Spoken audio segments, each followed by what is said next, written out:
Om Shanti 15 February 2022 प्रातः मुरली बापदादा मधुबन। परम शिक्षक शिव भगवान उवाच मीठे बच्चे आत्मा रूपक दीपक जोग रूपक घी ढालिले आत्मा शक्तिशाली होइजिब। बाबा कहउछन्ति मीठे बच्चे आत्मा रूपक दीपक जोग रूपक घी ढालिले आत्मा शक्तिशाली होइजिब। आजिर प्रश्न, आत्मा रूपी ब्याटेरी रे शक्ति भरिबार आधार कौन? आत्मा रूपी ब्याटेरी रे शक्ति भरिबार आधार कौन? उत्तर, आत्मा रूपी ब्याटेरी रे शक्ति भरिबा पाई बुद्धि जोगर बल दरकार।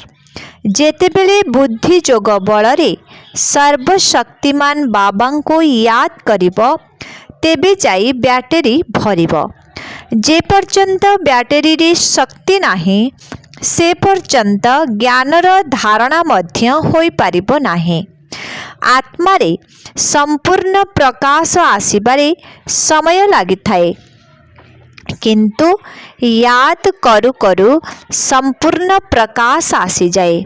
गीत अच्छी रात के राही थक मत जाना। ओम शांति। पिला माने गीतर अर्थ सुनिल जे तुमे माने एबे दिन को जीवा पाई पुरुषार्थ करुछ।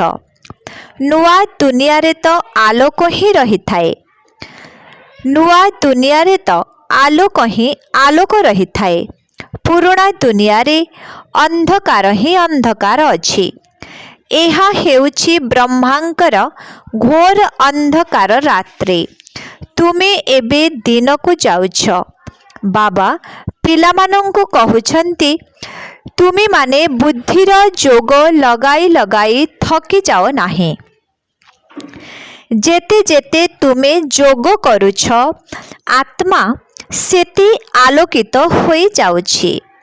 आत्मा रूपक दीपकर ज्योति जहा मलिन होई जाइछि ताहा जाग्रत होई जाइछि। एही स्थूल बिजुली रे तो तुरंत करेंट आसी जाई थाए, किंतु आत्मा रे संपूर्ण आलोक आसीबारे समय लागि थाए। शेष समय भितरे संपूर्ण आलोक आसी जीव। तेबे जोग लगाइबाकु हेबो। जेपरि मोटरर ब्याटेरी मध्य सारा राति चार्ज हेउ थाए, सेहिपरि एहा मध्य एक मोटर अटे। एथिरु एबे घृत शेष होई गलानी अथवा शक्ति क्षय होई गलानी। बाबांकु त सर्वशक्तिमान कुहा जाउछि ना। एही ब्याटेरी रे बुद्धि जोग बल बिना शक्ति आसी पारिबो नाही। बाबा कहउछन्ति एही ब्याटेरी रे बुद्धि जोग बल बिना शक्ति आसी पारिबो नाही। सर्वशक्तिमान बाबांक सहित ही जोग लगाइबा द्वारा ब्याटेरी भरी थाए। ब्याटेरी शक्तिशाली न हेले ज्ञान मध्य धारण होई पारिबो नाही। बाबा कहउछन्ति प्रति मुहूर्त रे मोते याद कर एवं संपत्ति नहीं जाओ। मन मना भव केते सहज कथा अटे। मनुष्य माने तो राम राम जप करुछन्ति एवं चाहुछन्ति जे राम राज्य हेउ, किंतु एपरि राम राम जपिबा द्वारा कौन राम राज्य होई जीवो? गंगा कूलरे बसी एपरि राम राम जपत जन्म जन्मांतर बहुत करी आसीछ। एक था तो केही जानि नाहंती जे राम राज्य काहाकू कुहा जाउछि। निश्चय राम ही राम राज्य तैयारी करिबे। सेमानंक बुद्धि रे सीता रामधारी राज्य आसी जाइछि। सेही राम राज्य रे तो रामंकु आराम मिली नथिला। जदि राम राजांकर ही स्त्री चोरी होई गला तेबे प्रजांकर कौन अवस्था हेबो? एठारे कौन केबे राजा मानंकर स्त्री चोरी होई जाई थाए? लोक माने पुणी ए कथा राम सीतांक पाई कहि देउछन्ति। एहा बहुत बुझिबार कथा अटे। वास्तव रे राम तो परम पिता परमात्मा को कुहा जाई थाए। गाई थांती मध्य तुमे माता पिता। एबे सीए केउ माता पिता अटंती जहांक पाई गीत गाउछन्ति। प्रथमे तो हेउछन्ति लौकिक माता पिता। तांको पाई तो एही महिमा करिबा नाही।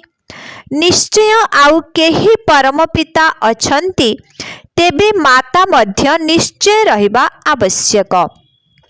तेणु पारलौकिक माता पितांकर एहा गायन अटे। पचारुछन्ति जे सृष्टिकर्ता किए, तेबे तुरंत कहिदेबे जे ईश्वर पिता। तेणु एथिरु सिद्ध हेउछि ना इए माता पिता अटंती। वर्तमान समय रे ही दुई माता पिता होई थांते। सत्य जुगरे केवल लौकिक माता पिता होई थांते। लौकिक माता पिता थाई मध्य एठारे गाउछन्ति तुमे माता पिता। एही समय रे आम मानंकु बाबांक द्वारा असीम सुख मिली जाउछि। तापरे एक माता पिता होई जाउछन्ति। पारलौकिक माता पितांक द्वारा सत्य जुगर प्रारब्ध रे असरंती सुख मिली थाए। सेथिपाई एही माता पितांकर ही गायन रहिछि। तथापि एपरि पितांकु पिलामाने याद करिबाकु भूली जाउछन्ति। तुमे पिलामानंकु तो बाबांकर परिचय समस्तंकु देबाकु हेब जे बाबा आसीछन्ति। सर्वदा शिव बाबा एवं ब्रह्मा बाबा कहि थान्ते। प्रजापितांकर तो नाम प्रसिद्ध अटे। शिव बाबा ब्रह्मा बाबा ये लौकिक पिता, से पुणे पारलौकिक परम पिता। सेमाने पुणे माता पिता किपरि हेउछन्ति एहा बहुत गुप्त कथा अटे। केही भी आसुछन्ति तो तांकु प्रथमे एही कथा पचार जे परम पिता परमात्मा तुमर कौन अटंती, प्रजापिता तुमर कौन अटंती। तेबे अंबा गुप्त जेबे अंबा गुप्त अटंती तेबे ब्रह्मा मध्य गुप्त अटंती। एही ब्रह्मा हेले बड़ मां। निज लौकिक पितांकर तो नाम रूप देश काल समस्ते जानिछन्ति। एबे तुमे सेमानंको पारलौकिक माता पितांकर नाम रूप देश काल कर्तव्य बताओ। मम्मांकर मध्य इए बड़ मम्मा अटंती। बड़ मम्मा द्वारा पिला मानंकु पोष्य ग्रहण करुछन्ति। तेबे माता पिता एकत्र होई जाउछन्ति। एहांको माता पिता अथवा बाप दादा मध्य कुहा जाई थाए। काहाको बुझाइबा पई बहुत भल जुक्ति आवश्यक। बड़ बड़ बोर्ड उपरे लेखि देबा दरकार जे निराकार परम पिता परमात्मा को समस्ते स्मरण मध्य करुछन्ति, किंतु एक कथा जानि नाहंती जे सिए किपरि माता पिता अटंती। एतिके मध्य मनुष्य मानंकर बुद्धि रे प्रवेश हेउ नाही। काहेकिना एही कथा बहुत विचित्र अटे, जहाको बाबा ही आसी सुनाउछन्ति। आत्मा कहुछि, हे परम पिता परमात्मा, सिए भी आत्मा अटंती, किंतु सिए सुप्रीम अटंती। सुप्रीम अर्थ परम। सिए परम धाम निवासी अटंती। सिए निजे तो जन्म मृत्यु चक्र रे आसुनाहंती। सिए आंभ मानंकु पतित जन्म मरण सिए आंभ मानंकु पतित जन्म मरणरु मुक्त करुछन्ति। पवित्र जन्म मृत्युरु मुक्त करू नाहंती। बाबा कहुछन्ति, सिए निजे तो जन्म मृत्यु चक्र रे आसु नाहंती। सिए आंभ मानंकु ପତିତ ଜନ୍ମ ମରଣରୁ ମୁକ୍ତ କରୁଛନ୍ତି, ପବିତ୍ର ଜନ୍ମ ମୃତ୍ୟୁରୁ ମୁକ୍ତ କରୁନାହାନ୍ତି। ପତିତ ଆତ୍ମାମାନଙ୍କୁ ହିଁ ପବିତ୍ର ଆତ୍ମା ରୂପେ ପରିବର୍ତ୍ତନ କରୁଛନ୍ତି। ସେଥିପାଇଁ ତାଙ୍କୁ ପତିତ ପାବନ କୁହାଯାଉଛି। ଲୋକମାନେ ତ ରାମ ସୀତାର ମଧ୍ୟ ଅର୍ଥ ବୁଝୁନାହାନ୍ତି। ବାସ୍ତବରେ ସମସ୍ତେ ଭକ୍ତିନୀ ସୀତା ଅଟନ୍ତି। ଏକମାତ୍ର ସାଜନ ପରମାତ୍ମାଙ୍କୁ ସ୍ମରଣ କରୁଛନ୍ତି। ବାବା କହୁଛନ୍ତି, ପିଲାମାନେ, ଏହି ସମୟରେ ସାରା ଦୁନିଆରେ ରାବଣ ରାଜ୍ୟ ଚାଲିଛି। କେବଳ ଶ୍ରୀଲଙ୍କାରେ ରାବଣ ରାଜ୍ୟ ନଥିଲା, ଏଠାରେ ହିଁ ରାବଣକୁ ଜଳାଇଥାନ୍ତି। ଶ୍ରୀଲଙ୍କା ଏହି ଭାରତରେ ନାହିଁ। ତାହା ତ ବୌଦ୍ଧମାନଙ୍କର ଭିନ୍ନ ରାଷ୍ଟ୍ର ଅଟେ।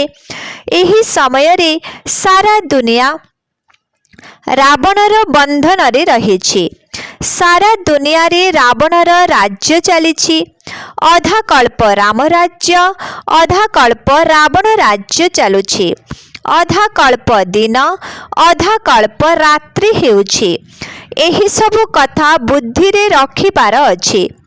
ଏହି ସମୟରେ ତୁମେ ରାବଣ ଉପରେ ବିଜୟ ପ୍ରାପ୍ତ କରୁଛ।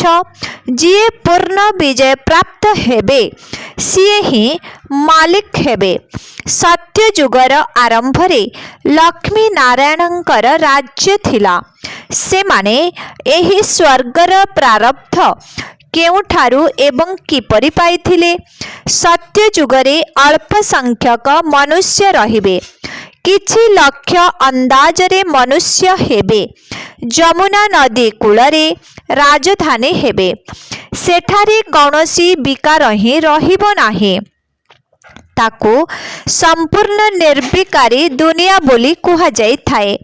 ସେଠାରେ ସନ୍ତାନ ମଧ୍ୟ ଯୋଗବଳ ଦ୍ୱାରା ହିଁ ଜନ୍ମ ହୋଇଥାନ୍ତି। ସେଠାରେ କାନ୍ଦିବା, ଚିତ୍କାର କରିବା କିଛି ହୋଇନଥାଏ। କିନ୍ତୁ ପ୍ରଥମେ ଏହି କଥା କୁହ ନାହିଁ।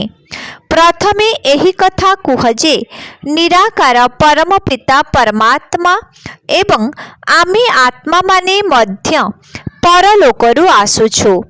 ତେବେ ତୁମର ପାରଲୌକିକ ପରମ ପିତାଙ୍କ ସହିତ କ'ଣ ସମ୍ବନ୍ଧ ରହିଛି? ଏହା ହେଉଛି ନମ୍ବର 1 କଥା। ପ୍ରଥମେ ଏହି ପିତାଙ୍କର ସମ୍ବନ୍ଧକୁ ସ୍ପଷ୍ଟ କର। ତେବେ ମାଙ୍କର ଏବଂ ସମ୍ପତ୍ତିର ସମ୍ବନ୍ଧ ମଧ୍ୟ ସ୍ପଷ୍ଟ ହୋଇଯିବ। ଏକମାତ୍ର ବାବାଙ୍କୁ ଭୁଲିବା ଦ୍ୱାରା ହିଁ ସବୁକିଛି ଭୁଲି ଯାଇଛନ୍ତି। ରାବଣ ପ୍ରଥମେ ଆମର ବୁଦ୍ଧିରୁ ବାବାଙ୍କୁ ହିଁ ଭୁଲାଇ ଦେଉଛି। ପୁଣି ବାବାଙ୍କ ସାହାଯ୍ୟରେ ହିଁ ଆମେ ରାବଣ ଉପରେ ବିଜୟ ପ୍ରାପ୍ତ କରୁଛୁ। ବୁଝାଇବା ପାଇଁ ତ ବହୁତ ପଏଣ୍ଟସ୍ ରହିଛି। ପ୍ରଦର୍ଶନୀରେ ମୁଖ୍ୟ ରୂପେ ଅଲଫ ଅର୍ଥାତ୍ ବାବାଙ୍କର କଥା ବୁଝାଇବାକୁ ହେବ। ଅଲଫ ଅର୍ଥାତ୍ ବାବା, ଏହାପରେ ହିଁ ବାଦଶାହୀ ଆସିଥାଏ। ଯଦି ବାବାଙ୍କୁ ନ ବୁଝିଛନ୍ତି, ତେବେ ଯେତେ ପରିଶ୍ରମ କଲେ ମଧ୍ୟ କିଛି ହେଲେ ବୁଝିପାରିବେ ନାହିଁ। ପରମ ପିତା ଅଛନ୍ତି, ତେଣୁ ପିତାଙ୍କଠାରୁ ଆମକୁ ସମ୍ପତ୍ତି ମଧ୍ୟ ମିଳୁଛି। ଯଦି ବାବାଙ୍କର ସମ୍ପତ୍ତିର ଅଧିକାର ମିଳିଗଲା, ତେବେ ଆମେ ସମ୍ପତ୍ତିର ହକଦାର ହୋଇଯାଉଛୁ। ତ୍ରିମୂର୍ତ୍ତି ଚିତ୍ର ସମ୍ବନ୍ଧରେ ବୁଝାଇବା ବହୁତ ସହଜ ଅଟେ। ଉପରେ ବାବା ଛିଡ଼ା ହୋଇଛନ୍ତି, ତଳେ ଲକ୍ଷ୍ମୀ ନାରାୟଣଙ୍କର ସମ୍ପତ୍ତି ଏହି ବିଷ୍ଣୁ ଛିଡ଼ା ହୋଇଛନ୍ତି। ବାବା କହୁଛନ୍ତି, ମୋତେ ୟାଦ କର, ତେବେ ଏହି ସମ୍ପତ୍ତି ପାଇବ। ପିଲାମାନେ କହୁଛନ୍ତି, ଆପଣ ତ ନିରାକାର ଅଟନ୍ତି, ଆପଣ ପୁଣି ସମ୍ପତ୍ତି କିପରି ଦେବେ? ବାବା କହୁଛନ୍ତି, ପିଲାମାନେ, ମୁଁ ଏହି ବ୍ରହ୍ମାଙ୍କ ଦ୍ୱାରା ଦେଉଛି। ଯିଏ ଆସୁଛନ୍ତି ତାଙ୍କୁ ଏହି କଥା ହିଁ ବୁଝାଅ। ତ୍ରିମୂର୍ତ୍ତି ହିଁ ହେଉଛି ମୂଳ କଥା। ତ୍ରିମୂର୍ତ୍ତି ବ୍ରହ୍ମାଙ୍କର ତ କୌଣସି ଅର୍ଥ ନାହିଁ। ବୁଝାଇବାକୁ ହେବ, ଇଏ ନିରାକାର ଶିବ ବାବା, ତାଙ୍କୁ ହିଁ ଜ୍ଞାନର ସାଗର ବୋଲି କୁହାଯାଉଛି। ପୁଣି ଏହି ସମ୍ପତ୍ତି ରହିଛି। ବାବା ତ ନିରାକାର ଅଟନ୍ତି। ପୁଣି ଏହି ଲକ୍ଷ୍ମୀ ନାରାୟଣଙ୍କୁ संपत्ति किपरि मिलिला, केउठारु आसिला? तुमे एठारे निजको विष्णु कुमार बोली कहूनाह, तुमे तो हेल बी के ब्रह्मापुरी मनुष्य मानंकर बोली ही कहा जाइथाए, जेउठारे स्वतंत्र रूपे ब्राह्मण मानंकु ही रचना करि थांती। सिंध्रे मध्य ब्रह्मापुरी थिला, एकथा किए बुझाउछंती? शिव बाबा। सर्वदा बाप दादा को एकत्र बोली कहिबाकु हेबो। केबे बाबा पुणी केबे दादा कहिबे। उभय आत्मांकर मुख तो गोटिए अटेना, जेतेबेले जहार दरकार सिए व्यवहार करिबे।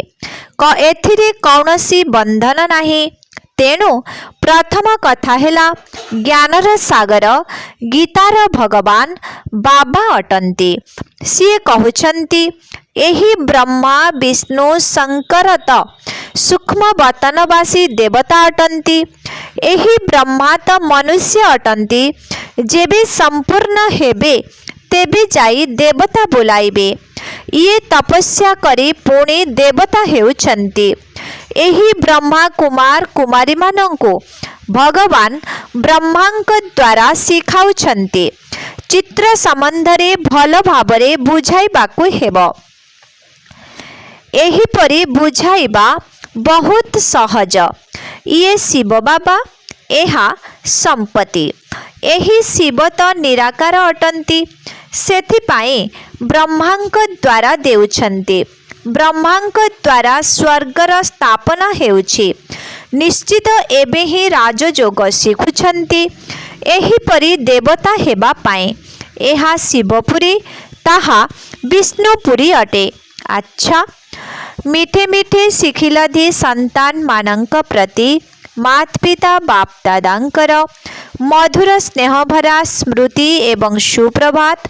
आत्मिक पितांकर आत्मिक संतान मानंकु नमस्ते। आत्मिक संतान मानंकर आत्मिक पितांकु ओम शांति।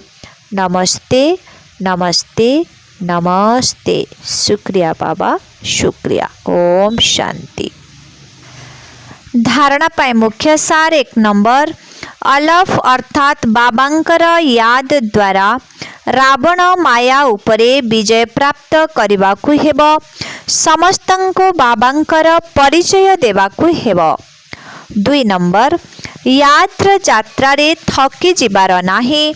निजर ब्याटेरी को चार्ज करिबा पाए सर्वशक्तिमान बाबांको याद करिबाकु हेबो। आजिर वरदान, एकमात्र बाबांकर स्मृति द्वारा एकरस स्थितिर अनुभव करुथिबा सार स्वरूप हुआ। एकरस बाबांकर स्मृति द्वारा एकरस स्थितिर अनुभव करुथिबा सार स्वरूप हुआ। एकरस स्थिति रे रहिबार सहज विधि हेला केवल जनंकर स्मृति रे रहिबा, अर्थात एकमात्र बाबा, द्वितीय केही नुहे।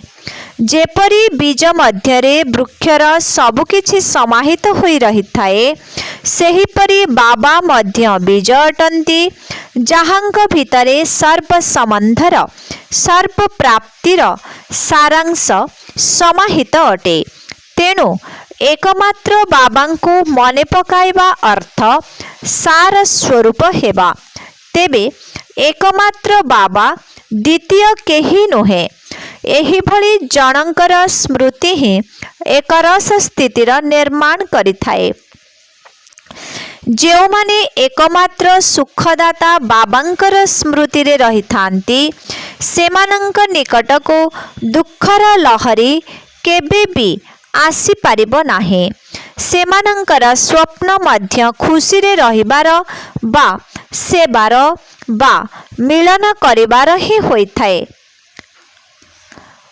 आजिर स्लोगन, श्रेष्ठ आशा गुड़िकर दीप जलाउथिबा आत्मा ही प्रकृत कूलर प्रदीप अटंती।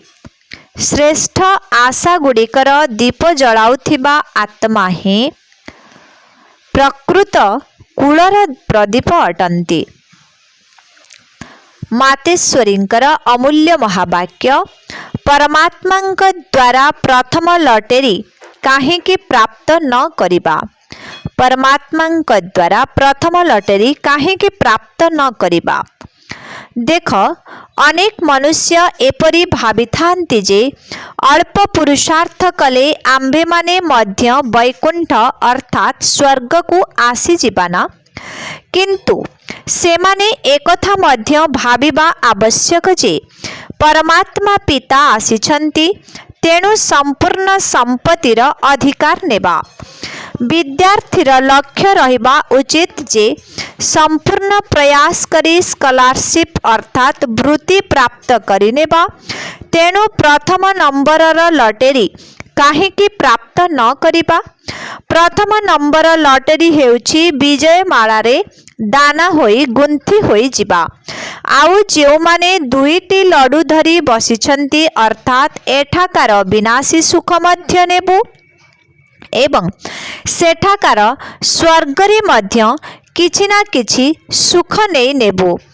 एपरी विचारशील आत्मा को मध्यम ओ कनिष्ठ पुरुषार्थी कुहाजिब, सर्वोत्तम पुरुषार्थी नुहंती।